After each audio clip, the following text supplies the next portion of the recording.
اعوذ باللہ من الشیطان الرجیم، بسم اللہ الرحمن الرحیم۔ شروع اللہ کے نام سے جو بڑا مہربان نہایت رحم والا ہے۔ میں ہوں عامر شہزاد اور آپ دیکھ رہے ہیں today Islamic studio. Video start کرنے سے پہلے آپ سب لوگوں سے التجا ہے، پلیز ایک مرتبہ حضور اکرم صلی اللہ علیہ وآلہ وسلم کی خدمت میں درود و سلام کا نذرانہ پیش کیجئے۔ پھر ہمارے چینل کو لائک کریں، سبسکرائب کریں اور بیل کے آئیکن کو دبانا مت بھولیے گا تاکہ آپ کو ہماری مزید آنے والی ویڈیوز مل سکیں۔ آج ہم جس واقعے کا آپ سے ذکر کرنے والے ہیں وہ ہے شداد کی جنت کا واقعہ۔ قوم عاد دنیا کی تاریخ کی ایک طاقتور قوم گزری ہے۔ یہ لوگ بہت ہی لمبے قد و قدامت کے تھے۔ اپنی طاقت کے بلبوتے سے یہ لوگ بہت جلد پورے یمن پر قابض ہو گئے۔ ان پر کئی بادشاہوں نے حکومت کی، مگر دو بادشاہ ایسے آئے جن کی حکومت عظیم اور جاہ و جلال والی تھی۔ ان میں سے ایک کا نام شدید اور دوسرے کا نام شداد تھا۔ یہ دونوں بھائی تھے اور انہوں نے اپنے زمانے میں بے شمار لشکر و خزانے جمع کیے تھے۔ یہ دونوں بھائی ارم بن سام بن نوح کی اولاد میں سے تھے۔ ان کی کل حکومت عمان، یمن، عدن اور شمالی عرب کے علاقوں پر تھی۔ جب شدید کی حکومت ختم ہونے کو آئی، یعنی کہ جب شدید کی موت واقع ہوئی تو پوری حکومت شداد کو مل گئی۔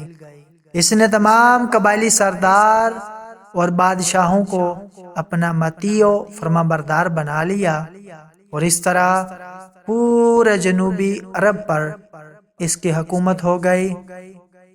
یہی وجہ تھی کہ دنیا کے دیگر ممالک کے بادشاہ اس کے باج گزار ہو گئے۔ اس تسلط اور غلبے نے اس کو اتنا مغرور و متکبر کر دیا کہ اس نے خدائی کا دعویٰ کر ڈالا۔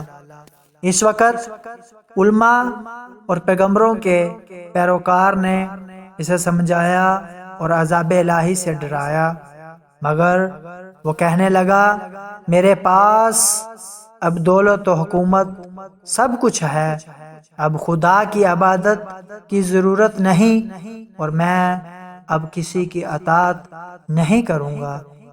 شداد نے حضرت ہود علیہ السلام کی زبان سے یہ سن رکھا تھا کہ جنت کیسی ہوگی اور اس کی نعمتیں اور خوبصورتی کا کیا عالم ہوگا، اس لیے اس نے زمین پر جنت کی تعمیر کا ارادہ کیا۔ وہ کہتا تھا مجھے اس جنت کی ضرورت نہیں جو خدا نے بنائی ہے، ایسی جنت تو میں خود دنیا میں ہی بنا سکتا ہوں۔ لہٰذا اس نے 100 معتبر افراد کو جمع کیا اور ہر ایک کو 1000 آدمیوں پر مقرر کیا اور پورے دنیا کے ماہرین کو عدن آنے کی دعوت دی۔ اس نے اپنے بانجے ضحاک کو، جو ایران کا بادشاہ تھا، پیغام بھیجا کہ جتنا سونا چاندی تمہارے پاس جمع ہے وہ فوراً میرے پاس بھیج دو۔ ضحاک نے ایسا ہی کیا۔ اس نے تمام حکمرانوں اور سرداروں کو یہ حکم دیا کہ سونے چاندی کے کانوں سے اینٹیں بنوا کر بھیجو اور کوہ عدن کے متصل ایک مربع شہر جو 10 کوس چوڑا اور 10 کوس لمبا وہ بنانے کا حکم دیا۔ اس کی بنیادیں اتنی گہری کھدوائیں کہ پانی کے قریب پہنچا دیں، پھر ان بنیادوں کو سنگ سلیمانی سے بھروایا۔ جب بنیادیں بھر کر زمین کے برابر ہو گئیں تو اس پر سونے چاندی کی دیواریں چنوائی گئیں۔ ان دیواروں کی بلندی اس زمانے کے گز کے حساب سے 100 گز مقرر کی گئی۔ جب سورج نکلتا تو اس کی چمک سے دیواروں پر نگاہ نہیں ٹھہرتی تھی۔ یوں شہر کی 4 دیواری بنائی گئی۔ اس کے بعد 4 دیواری کے اندر 1000 محل تعمیر کیے گئے۔ ہر محل 1000 ستونوں والا تھا اور ہر ستون جواہرات سے جڑا ہوا۔ پھر شہر کے درمیان میں ایک نہر بنوائی گئی اور ہر محل میں اس نہر سے چھوٹی چھوٹی نہریں گئیں۔ ہر محل میں حوض اور فوارے بنائے گئے۔ ان نہروں کی دیواریں اور فرش یاقوت، زمرد، مرجان اور نیلم سے سجا دی گئیں۔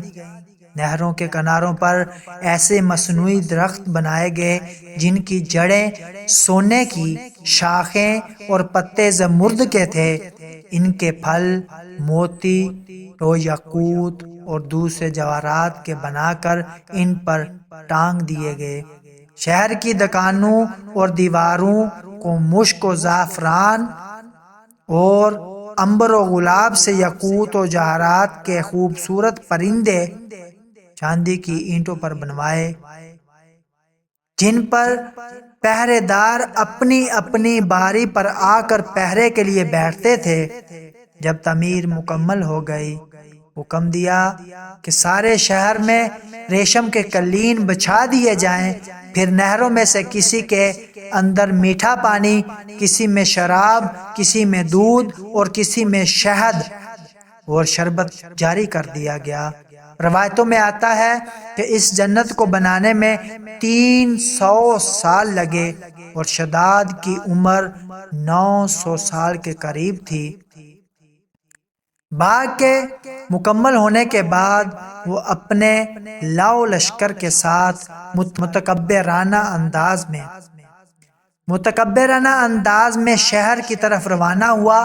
جب قریب پہنچا تو تمام شہر والے اس کے استقبال کے لیے شہر کے دروازے کے باہر آ گئے اور اس پر زر و جواہر نچھاور کرنے لگے۔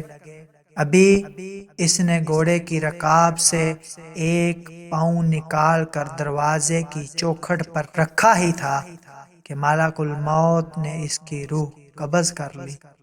پھر حضرت جبرائیل علیہ السلام نے بڑے زور سے ایک ہولناک چیخ ماری کہ تمام شہر اپنی عالی شان سجاوٹوں اور محلات کے ساتھ زمین دوز ہو گیا اور اس کا نام و نشان باقی نہ رہا۔ علماء و مورخین نے کتابوں میں لکھا ہے کہ بادشاہ اور اس کے شہر کے ہلاک ہو جانے کے بعد وہ شہر بھی لوگوں کی نگاہوں سے اوجھل کر دیا گیا۔ اللہ اکبر و سلام۔